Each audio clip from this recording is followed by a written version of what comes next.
Hello kakots! Good evening, good morning, good afternoon kung saang sulok man kayo ngayon naroon. Sana'y nasa mabuti po tayong kalagayan at malayo sa kapamakan. Ito naman ang inyong lingkod, TV Bossly Channel. So sa mga hindi pa nakapag-subscribe dyan, please subscribe sa ating channel at i-follow nyo ang all, no? Yung notification bell para makita nyo mga bagong video ko. Nung bata pa ako, ikwento ko sa inyo, tuwing Pasko lang ako excited. Alam mo bakit? Dahil pag Pasko na, pag December na, siguradong makabili ako ng damit. Bibilan ako ng damit ng mama at papa ko. Kaya binibilang ko yung 12 months. Pag tungtong ng bear, masaya na. Masaya na si TV Bossly. Masaya na ka-coach. Dahil may bago namang damit ako. Naranasan nyo yun na at tuwing Pasko lang kayo makabili ng damit, no? Yun, so sabi ko sa mama at papa ko na kahit basta Pasko, kahit gaano kahirap ang buhay namin, pag Pasko, kahit okay, bumibili yan sa amin, basta Pasko eh. So sad, pero masaya kami noon. Masaya ako noon. Yun, sabi ko sa mama ko at papa ko, sa mga kapatid ko, pag ako ay makatapos sa pag-aaral, bibili ako sa inyo ng damit araw-araw na makatapos sa pag-aaral.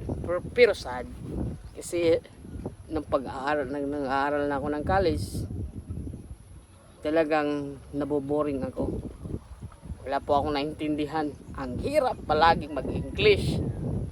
Laging nagagalit yung teacher ko dahil English ng English. Hindi daw ako marunong mag-pronounce, magsalita, ni spelling. Hindi nga ako halos marunong magsulat ng pangalan ko. Hindi ko alam bakit din ako graduate ng high school, elementary. Pero ang alam ko, masaya ako ng elementary, masaya na akong high school. Talagang bobo ako.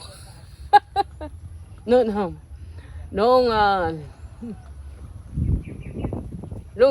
dinadrop ko lahat ng subject ng college ako dahil puro English. So hanggang second year lang ata ako o third year sa school ng St. Vincent dahil wala talaga akong kahit anong gawin ko sa pag-aaral, hindi papasok. Iba yung gusto ko, may iba akong gustong gawin. So ngayon, dumating sa punto na dinadrop ko ang subject ko. Hindi ko tinapos. At napasyahan ko nga magpunta sa lolo't lola ko. At doon po ako nagmuni-muni, no? So nagpasya akong Malaysia. Noon ay backdoor lang pupunta sa Malaysia. Naisip ko nga magtrabaho, no?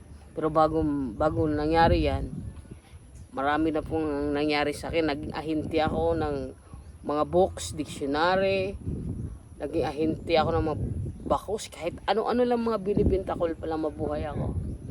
Naging sidewalk vendors ko dahil doon ako masaya.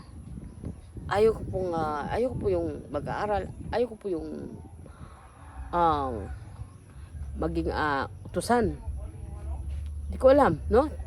Nung na-experience ko, ito yung hindi ko makalimutan. Nagtrabaho ako bilang trimmer sa Yengme. Diyan sa Maynila, sa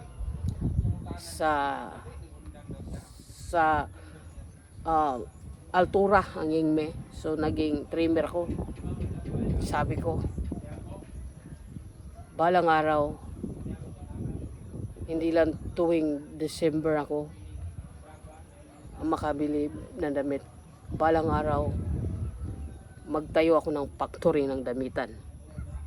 At pamimigay ko yan sa mga tao na hindi kayang bumili kahit tuwing Pasko. Ang tagal, nagmanipis.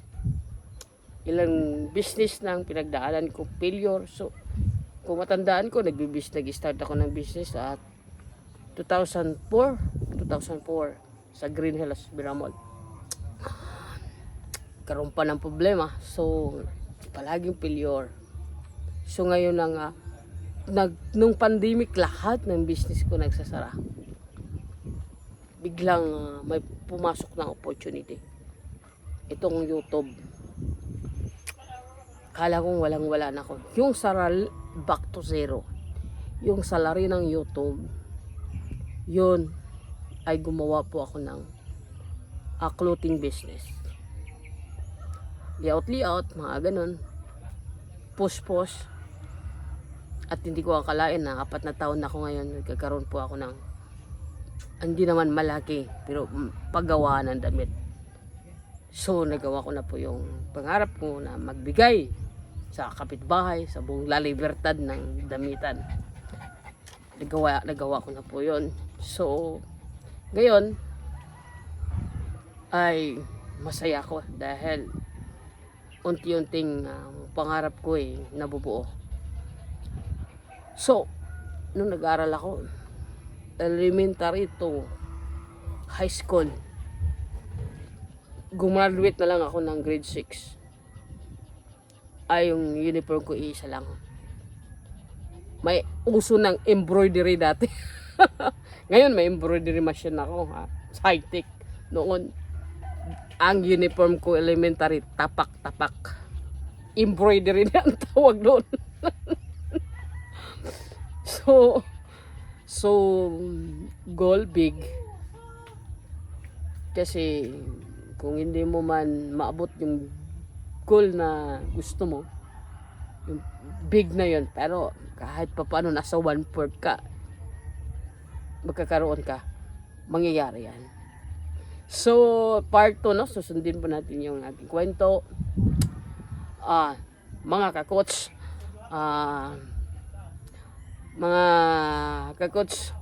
marami pa akong kwento kung paano ko nabuo ang isang coach factory at nagkaroon po ito ng branches sa padahan-dahan. Maraming salamat at abangan ang part 2.